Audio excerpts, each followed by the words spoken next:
Welcome to hello friends, welcome to Civils. आप सभी का सिविल्स में स्वागत है।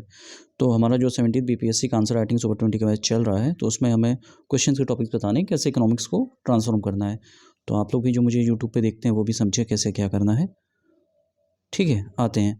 तो सबसे पहले कल जो मैंने लेक्चर लिया था उसे आप देख लेंगे, इकोनॉमिक्स का जो भी है, तो कैसे इकोनॉमिक्स अप्रोच करना है। ठीक है, क्योंकि इकोनॉमिक्स एक ऐसा सेक्शन है जिसको आप अप्रोच से ही कर सकते हो। डायरेक्ट सोचोगे कोई हिस्ट्री की तरह नहीं है कि ये क्वेश्चन आएगा, चाहे पॉलिटी की तरह नहीं है कि कोई क्वेश्चन आएगा जुडिशियल ओवररीच आ रहा है, चाहे जुडिशियल एक्टिविज्म आ रहा है, उसके केसेस आप रट लोगे, ऐसे कर लोगे। इसमें एक अप्रोच क्रिएट करनी होती है, उसी अप्रोच के हिसाब से ही आप कर सकते हो इकोनॉमी को।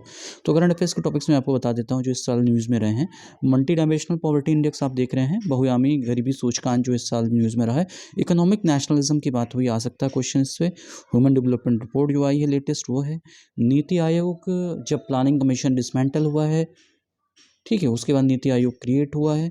तो नीति आयोग के 10 साल बन रहे हैं, तो हो सकता है इस पर क्वेश्चन आ जाए। क्यों, रीज़न ये है ना, अब थोड़ा डिफिकल्ट कैसे हुआ यूपी बीपीएससी जो है, ये क्या वो 7 और 8 मार्कर जो दे रहे हैं ना, उसमें उसकी वजह से ये थोड़ा और डिफिकल्ट हुआ है कि वो कुछ भी इनके स्कोप्स बढ़ गए हैं कि ऑब्जेक्टिव नेचर के क्वेश्चंस भी पूछ सकते हैं। तो इस वजह से ये हुआ है इसके अंदर। इंटरनेशनलाइजेशन ऑफ रुपी हुआ है, ठीक है, तो वो कुछ क्वेश्चन पूछ सकते हैं इस पर। और पिछली बार उन्होंने पूछी थी अपनी, क्या नाम है, ट्रेड पॉलिसी पूछी थी ना। इस बार आई है इंडिया की एग्रीकल्चर एक्सपोर्ट पॉलिसी है, उस पर ध्यान रखिएगा। डिजिटल इकोनॉमी, चाहे वो साइंस टेक हो चाहे इकोनॉमी हो, कहीं पूछ सकते हैं। और याद रखना, ये करंट अफेयर्स जो है ना, ये इकोनॉमी के सेक्शन में ही नहीं आएगा, ये GS1 का जो पेपर है उसमें भी आ सकता है ये। तो वहाँ के लिए भी इसे ध्यान रखना। कुछ बिल्स जो पास हुए हैं वो हैं बैंकिंग लॉ अमेंडमेंट बिल्स, देखोगे 2024 का है। और ये oil field regulation and development amendment bill 2024 का है। और बैंकिंग लॉ अमेंडमेंट बिल जो है 2024, ये सब है, ये न्यूज़ में रहे हैं। और PM गति शक्ति उन्होंने पूछा है उससे पहले, लेकिन ये फिर भी न्यूज़ में है, तो इस पर हमने रख दिया ऐसे मास्टर प्लान को। मेक इन इंडिया के भी 10 साल हुए हैं। माइक्रो फाइनेंस सेक्टर बहुत इंपॉर्टेंट है बिहार के लिए, तो इस वजह से पूछा जा रहा है कि माइक्रो फाइनेंस सेक्टर, ये पूछा है कि हमेशा ये पूछा जाता है ना कि MSME जो इंजन ऑफ ग्रोथ है बिहार की इकोनॉमी के लिए, तो न्यूज़ में है। तो वहाँ से जो होता ये था, ये UPSC में ही करता था कि वो ट्रेडिशनल ही पूछते हैं, लेकिन जो करंट में न्यूज़ होता है उसका ट्रेडिशनल पूछते हैं। तो सेम बिहार उसी पैटर्न में जा रहा है, तो इस वजह से वो चीज़ें पूछ सकती हैं। तो नीति आयोग आपके पेपर सेकंड में एक पॉलिटी में भी आ सकता है, इकोनॉमी में भी आ सकता है। तो ये सारे टॉपिक्स हैं, आप देख लीजिएगा। नेक्स्ट आते हैं हम ट्रेडिशनल पार्ट्स भी आपको बता देते हैं क्या क्या ध्यान रखना है। कल वैसे मैंने बताया था, लेकिन अब मैं थोड़ा सा और भी आपको बता देता हूँ, क्योंकि ये टफ़ एरिया है, बहुत दिक्कत हो रही है। कोई इसको हर कोई सती करके निकल लेता है, ऐसे काम चलेगा नहीं इकोनॉमिक्स का। तो इस वजह से थोड़ा डिफ़िकल्ट है, तो आपको उस हिसाब से करना पड़ेगा। ठीक है, पहला एक क्वेश्चन जो मैं इसमें पूछ रहा हूँ आपसे, ये क्या होगा, बिहार का जो फिस्कल परफॉर्मेंस है रिसेंट ईयर्स में, जैसे मैंने कहा था बजट और इकोनॉमी सर्वे आपको देखना पड़ेगा। ठीक है, चाहे वो इंडिया का देखें चाहे बिहार का देखें, तो उस पर्सपेक्टिव में आपको बिहार का देखना पड़ेगा, बिहार की फिस्कल हेल्थ को देखना पड़ेगा। तो पहला जो क्वेश्चन हाईलाइट किया गया, लिस्ट किया गया 17 बीपीएससी के लिए, वो बिहार की फिस्कल हेल्थ के बारे में किया गया। दूसरा जो है नीति आयोग है, नीति आयोग के 10 साल भी पूरे हुए हैं। और प्लानिंग कमीशन एक जब हमारा डिसमेंटल हुआ, उसके बाद नीति आयोग आया। फिर हमने ये भी बताया था आपको कि प्लानिंग क्या, ये जो है 5 ईयर, तो ये जो 5 ईयर प्लान्स होते थे, तो वो पूरा एक इकोनॉमिक मॉडल कैसे चलता रहा है, चाहे वो महलनोबिस मॉडल हो, चाहे वो हार्वर्ड मॉडल हो, और राव मनमोहन मॉडल हो, और कई मॉडल्स अडॉप्ट हुए हैं, तो उसमें वो पता चलता है कैसे होगा। और ये पिलर्स हैं जो बिहार की इकोनॉमी के, उनमें क्या ग्रोथ पोटेंशियल है, जैसे agro based industry, non agro based industry, वो रखा है। SDG रिन्यूएबल एनर्जी बहुत इंपॉर्टेंट है। MSME वहाँ न्यूज़ में था, नीति आयोग भी न्यूज़ में था।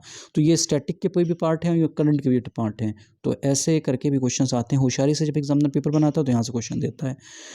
5 ईयर प्लान्स मैंने कहा है कि एक इंपॉर्टेंट है। इसके बाद क्या है, डिस्पैरिटी इकोनॉमी, यहाँ बिहार में डिस्पैरिटी बहुत ज़्यादा है। ये क्वेश्चन बहुत हिट क्वेश्चन है। इकोनॉमिक और सोशल डेवलपमेंट जो वहाँ पर बिहार में जो दिक्कतें हैं, तो वो किस तरह से हैं, तो उस पर भी क्वेश्चन पूछ सकते हैं। और गवर्नमेंट की क्या एफर्ट्स हैं, जो इसमें क्या चैलेंजेस, तो एफर्ट्स गवर्नमेंट के क्या हैं जो लिए जा रहे हैं।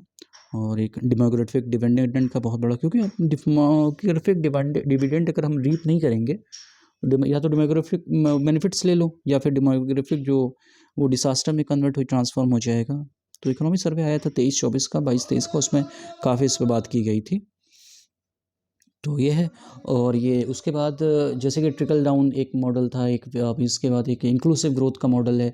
तो ट्रिकल डाउन उन्होंने पूछा है, हो सके कहते हैं, वो तो वो उस तरह से वर्क नहीं किया, कि एक सेक्टर में डेवलपमेंट हो जाए वो पर्कुलेट करे रेस्ट ऑफ द सेक्शंस में, वैसा हुआ नहीं। तो दूसरा जो डेवलपमेंट मॉडल है इंक्लूसिव ग्रोथ, एक डेवलपमेंट मॉडल है ये इंक्लूसिव ग्रोथ। जब मोदी जी कहते हैं ना सबका साथ सबका विकास, वो इंक्लूसिव ग्रोथ की बात कर रहे हैं, वो फाइनेंशियल इंक्लूजन की बात कर रहे हैं।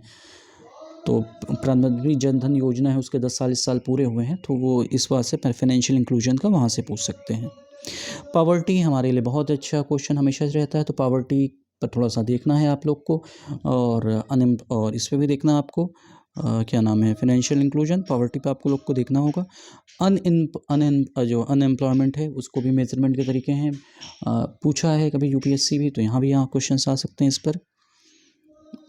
और ये जो एक जो लड़ाई नहीं छिड़ी हुई है इसकी एनवायरमेंटल प्रोटेक्शन की और सस्टेनेबल डेवलपमेंट की, एक लड़ाई छिड़ी हुई है, आप उसके नीचे देखिए तो थोड़ा सा, तो आपको दिखेंगे कि एनवायरमेंटल प्रोटेक्शन और सस्टेनेबल डेवलपमेंट में, तो ये क्वेश्चन बहुत बनता है। और उसके बाद जो 3 सेक्टर्स हैं, प्राइमरी सेकेंडरी टर्शियरी, जैसे एग्रीकल्चर इंडस्ट्री और सर्विसेज, तो वहाँ से भी क्वेश्चन जो आएंगे वो फूड सिक्योरिटी हमें देख लेनी है, हमें पीडीएस सिस्टम देख लेना, हमें एमएसपी देख लेनी है, हमें इतना ही करके जाना है, बहुत ज़्यादा नहीं कर पाएंगे हम, बहुत समय भी नहीं है, ठीक है। तो इस चीज़ को हम करेंगे। और इंडियन एग्रीकल्चर में क्या प्रॉब्लम है, बिहार के एग्रीकल्चर में प्रॉब्लम्स है और उसमें क्या सोल्यूशंस हम दे सकते हैं। बिहार की इंडस्ट्री क्वेश्चन ऊपर ही दिखा हुआ, नीचे आपको दिखना चाहिए कि क्या इंडस्ट्रियल बैकवर्डनेस क्यों है बिहार में। साइंस टेक्नोलॉजी में भी यहाँ क्वेश्चन बनता है कि कैसे दूर कर सकते हैं, यहाँ भी क्वेश्चन बनेगा। और ग्रीन रेवोल्यूशन उन्होंने कभी पूछा था, अब एवरग्रीन रेवोल्यूशन की बात होगी अब। और प्रोडक्टिविटी ट्रेंड्स, ये जो एग्रीकल्चर का वो दिखाएंगे आपको। तो ये सब आपके इकोनॉमिक्स के लिस्टिंग है टॉपिक्स की। हाँ, ये मैं आपको बता देता हूँ, ये आपको ये इस तरह के टॉपिक्स जो हैं आपके इम्पोर्टेंट हैं ये उसके लिए। तो अब मैं आपको क्या बता देता हूँ, आपको मैं बता देता हूँ, ये क्वेश्चन आपको बता देता हूँ मैं कैसे इकोनॉमिक्स का लिखना आपको। जैसे क्वेश्चन आपके सामने ये आया हुआ, ठीक है, तो फाइनेंशियल इंक्लूजन क्या होता है, ठीक। पहले एक बात देखो, कई मॉडल्स हैं, एक जैसे जगदीश भगवती है, उनका अपना कहना, उनके अपनी बातें हैं, उनके पैरेलल में अमर्त्य सेन चलते हैं। अमर्त्य सेन ज़्यादा वो हैं और अपने इकोनॉमिस्ट, अपने नोबेल प्राइज़ भी पाया है, इनकी बातें हमें ज़्यादा है बेटर दिखती है मुझे। तो इनकी बातें हमने लिखी है कि फाइनेंशियल इंक्लूजन हुए क्या कहते हैं, क्योंकि कैपेबिलिटी अप्रोच उन्होंने दी थी अमर्त्य सेन ने, तो उसके बेसिस पे इनका सारा मॉडल घूमता रहता है। तो बहुत अच्छे मॉडल है, अलग से पढ़ने की चीज़ है ये। उसके बाद अगर आपने देखिए फाइनेंशियल इंक्लूजन की डिफिनेशन दे दी गई है, ठीक है। जैसे हमने क्वेश्चन पूछा, despite the high level of financial inclusion in India, तो फाइनेंशियल इंक्लूजन ही बताएंगे। What is Bihar still faces challenges in this regards and solutions can be implemented to address them, ठीक है। हिंदी मीडियम वाले भी देख लो यार, पैटर्न यही फॉलो करना आपको भी। तो जैसे मैं कहता हूँ कनेक्टिंग डायग्राम, मैं कल कह रहा था ना आपसे डायग्राम्स, तो ये देखो अफोर्डेबिलिटी लिखा, 5 A's ऑफ FI लिखा हुआ, affordability, awareness, adequacy, availability, accessibility, ये आप दिखोगे। आपने एक कोट्स लगा दिए, आपने एक डिफिनेशन लिख दी, आपने कनेक्टिंग डायग्राम बना दिया, ठीक है, आपने पिलर्स दिखा दिए फाइनेंशियल इंक्लूजन के। आप ये फॉर्मूले के फॉर्म में government plus regulatory institution plus people is equal to successful financial inclusion. आपने जब एक फर्स्ट पेज पे ये लिख दिया ना, तो समझो एग्जामिनर वैसे ही आपका फ़ैन हो जाएगा, ठीक है। तो ये पैटर्न होता है, इसी पैटर्न से हम लोग आंसर राइटिंग करते हैं। जो हमारे वहाँ इतना रिजल्ट आ रहा है ना, पता चला रैंक 3 भी आ रही है, रैंक इतनी भी आ रही है, 14 भी आती है, 21 भी आती है, 39 भी आई, 45 भी आई, और भी नंबर्स अगर देखोगे तो बहुत अच्छे अच्छे नंबर आ रहे हैं। 490 एक हम लोग एवरेज हिट कर रहे हैं, जो भी अच्छे से कर रहा है। तो क्यों आ रहे हैं? क्योंकि आंसर से लिखे जा रहा है। अब ये भी जानते हो, जिसने ये लिखा हुआ है जो भी आंसर है, अब ये जिसने जो ऐसे लिखेगा तो नंबर की बारिश नहीं होगी। तो मैं दिखाना चाह रहा था आपको, देख लो कि कैसे लिखे जाते हैं इकोनॉमिक के आंसर। सब कुछ देखना, कोट्स पढ़े हैं, डेफिनेशन पढ़ा है, डायग्राम पढ़ा है, पिलर्स पढ़े हैं, फिर फॉर्मूला पढ़ा है, आगे आओ। अब मैं कहता हूँ कि केवल फैक्चुअल बेसिस पे ही आंसर्स लिखने हैं, ठीक है। तो अब क्या देखोगे, अब ये देखो, जब भी high level of financial inclusion India दिखा रहे हैं ना, तो ये देखो जो मैं ब्रैकेट रूल बताता हूँ आप लोग को, तो देखो सारे जो भी डेटे देखिए, इतने अकाउंट्स खुले हैं, चाहे ये एनरोलमेंट हुआ है, तो देखो प्रेस इंफॉर्मेशन ब्यूरो का ये है, फिर क्या ये वर्ल्ड बैंक की रिपोर्ट है, ये इकोनॉमी सर्वे 2023-24 का, ये SBI की रिपोर्ट है, ये RBI की रिपोर्ट है। देख लो, सबकी तरफ देखते जाओ, RBI की रिपोर्ट, PIB की रिपोर्ट, हाँ, वर्ल्ड बैंक, इकोनॉमी सर्वे, हर चीज़ बिना रेफरेंस के कुछ लिखा ही नहीं हुआ है। तो अगर जब ऐसे लिखो फिर नंबर नहीं देंगे, वो 25-30 नंबर देंगे तुम्हें, ठीक है। अब ये देखो present status of financial institution Bihar, बता दिया कि इंडिया में क्या है, अब बिहार में पहुंच गए, ठीक है। बिहार का ये देखो पर्सपेक्टिव, देखो पूरा सब कुछ आपको दिख रहा होगा, सब एक एक चीज़ है ये जानबूझ के। तो ये हमारे तो साथ जो विवेक हैं, अब देखो ईश्वर ने साथ दिया तो विवेक आपको साथ, आप लोग के साथ बैठ के इंटरव्यू करेंगे, टॉप 10 में कभी दिखाई देंगे। अब आएंगे हम, बता दिया कि उसने जैसे क्वेश्चन था, जैसे हम कहते हैं ना हेड वो, कि क्वेश्चन के साथ के आंसर को सिंक करना है, तो हमने फाइनेंशियल इंक्लूजन बताया, उसके बिहार इंडिया में पोजीशन, बिहार में पोजीशन। अब हम कहाँ पे आ गए, अब हम आ गए हैं यहाँ पर कि despite high level of financial inclusion in India, Bihar still faces challenges. So what are the challenges which Bihar faces? And while we are writing here also, we'll be providing the references, different references or sources. Nothing has to be written in a very generic manner. You can write in a generic manner. There are different rules and set of standard which I have told in my classes, in my batch of the answer writing, क्या होते हैं rules regulations, उन्हें पता है, तो वो अलग से बहुत लंबा टॉपिक हो जाएगा। और देखो कभी कभी होता है कि मैं सतही चीज़ें नहीं बता सकता हूँ ना, क्योंकि सतही चीज़ों से नंबर नहीं आते हैं, व्यूज़ बहुत अच्छे आते हैं यूट्यूब, नंबर्स नहीं आते, पढ़ना तो इसी लेवल पर चलेगा। अब जैसे लिटरेसी रेट्स है ना, देखो यहाँ सेंसस 2011, कल मैं कह रहा था ना रेफरेंस पढ़ने हैं, तो रेफरेंस पढ़ा हुआ है ना। अगर पॉवर्टी रेशियो की बात, ऑक्सफॉर्म की रिपोर्ट यहाँ पढ़ी ना, अंडरस्टैंडिंग ऑफ फाइनेंशियल कॉन्सेप्ट, ठीक है। क्या हो रहा है, पॉवर्टी इन बिहार, नीति आयोग की रिपोर्ट है ना, इतना, ये कहाँ से आया, ये limited access to banking infrastructure specially in rural areas पढ़े हुए हैं, ठीक। 390 और एग्जाम्पल दे दिया, तुरंत एग्जाम्पल देंगे।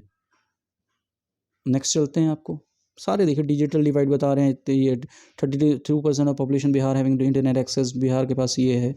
अब जो भी बातें कही जाएगी किसी न किसी रिपोर्ट्स के थ्रू कही जाएगी। और ऐसा क्या किया जाता है ना, लगेगा डर लगेगा यार, एक बार लिख लिया जाता है, क्योंकि ये रिपोर्ट्स जो आती हैं कुछ फिक्स्ड हैं, 6 7 8 7 8 और वहीं से आती हैं। तो ऑक्सफॉर्म की रिपोर्ट है, चाहे और भी रिपोर्ट्स हैं, हम लोग प्री में जो पढ़े हैं, या ट्राई की रिपोर्ट है, या टेलीडेंसिटी, तो मालूम है यही ट्राई काम करता है ना टेलीकम्युनिकेशन में, तो उसकी रिपोर्ट्स हमने कर रखे हैं। तभी मैं एक जो बूस्टर कंटेंट देता हूँ, मैं इसी बेसिस के लिए बूस्टर कंटेंट देता हूँ ना, कि इसको अपने आंसर्स को फुल अप कर दो यार, एग्जामिनर थक जाए, वो नंबर देगा क्यों नहीं। तो मेरी तो कोशिश है कभी मैं 180 नंबर ला के दिखाऊँ इस पेपर सेकंड में किसी अपने स्टूडेंट को, देखते हैं मेहनत करने का आएगी हो सके तो। ईश्वर का आशीर्वाद रहता है कि बच्चे भी हमारे पास अच्छे आते हैं, उनको जैसा कहो तो वो आगे करने की कोशिश करते हैं। तो ये है अब स्टेप टेकन बाय गवर्नमेंट ना, देखिए कैसा किया हमने, शुरू से हम छक्का मार रहे हैं, लास्ट में हमने टेबल भी बना दी है, स्कीम्स बता दी, और वो स्कीम्स क्या करने की कोशिश कर रही है। जैसे बिहार फाइनेंशियल इंक्लूजन पॉलिसी है, बिहार बैंकिंग करेस्पॉन्डेंट मॉडल है, जीविका का मॉडल है, PMGDY है, JAM20 है, PM किसान है, स्टैंड अप इंडिया है। तो आप देखो तो क्या कर रहा है, ज़बरदस्त काम कर रहा है। तो ये सब स्टेप्स हैं और सॉल्यूशंस दे दिए गए आपको, और आपको जो 7 निश्चय है या उससे SDG गोल्स हैं, या किसी से आप इसको कनेक्ट करके आप इसे कर सकते हैं। तो इतना रिच कंटेंट मैं वैसे दे रहा हूँ आप लोग को, और इसको जो अच्छे से समझ लेगा, हाँ स्मार्ट बंदा, वो उस चीज़ को कर लेगा। तो यही है, आपको इकोनॉमी को समझने की कोशिश है, लिखने की ज़रूरत है, एक अप्रोच की ज़रूरत है, और इसको आप जनरेट करेंगे तो बहुत अच्छे से होगा। जो भी हमारे साथ जुड़े हैं, कल हमारा बैच स्टार्ट हो रहा है, आज से स्टार्ट हुआ फर्स्ट लेक्चर, आज से स्टार्ट हो जाएगा ऑलमोस्ट। आज तो प्रीव्यू है, तो कल से तो ऑलमोस्ट फंक्शन हो जाएगा। तो जिसको भी ज्वाइन करना है ज्वाइन कर लो, क्योंकि पेपर अब हम क्या कहें, बिहार में जो जैसा हम करा रहे हैं और जिस तरह का, उसका कोई सब्स्टिट्यूट नहीं है। बच्चे हमारे जो हमारे पास बच्चे कम ही रहते हैं, अगर इससे पहले भी बच्चे कम रहे हैं, लेकिन हमारा परसेंटेज ऑफ रिजल्ट देखो ऑलमोस्ट हम 50% कन्वर्ट करने की कोशिश कर रहे हैं, और कोशिश करेंगे अब की बार भी करेंगे। चैनल को लाइक करो, सब्सक्राइब करो, और अपने दोस्तों तो आगे पढ़ो यार। मोटिवेट होंगे तभी ना कुछ अच्छी अच्छी चीज़ें दूंगा, और स्टैंडर्ड दूंगा जिसको ज़रूरत हो एग्ज़ाम्स की। सही चीज़ों से काम नहीं चलेगा, ठीक है। देखा ना ये किस जो मैं कहता था ब्रैकेट रूल या हेडिंग रूल या ये, तो इसमें इम्प्लीमेंटेड है, तो उसके रूल्स रेगुलेशन अपने हैं चीज़ों। तो ये अपने आप के पास था, तो मैंने कहा एक आंसर्स आपको दिखा भी दूं कि कैसे लिखे जाते हैं, तो सीखने वालों के लिए बहुत अच्छा है ये सब टॉपिक्स हैं अपने जो करने हैं, और ये करंट के टॉपिक्स हैं, तो ये सब आप देख लीजिए। Okay, all the best, take care, और सिविल्स के साथ जुड़िए और आगे बढ़िए, ठीक है। Okay, all the best, take. और जिसको भेजा एडमिशन जो कल वाले बैच में है, तो लास्ट बैच है, उसके बाद मौका नहीं मिलेगा आपको हमारे साथ जुड़ने का और आगे बढ़ने का, ठीक है। All the best, take care.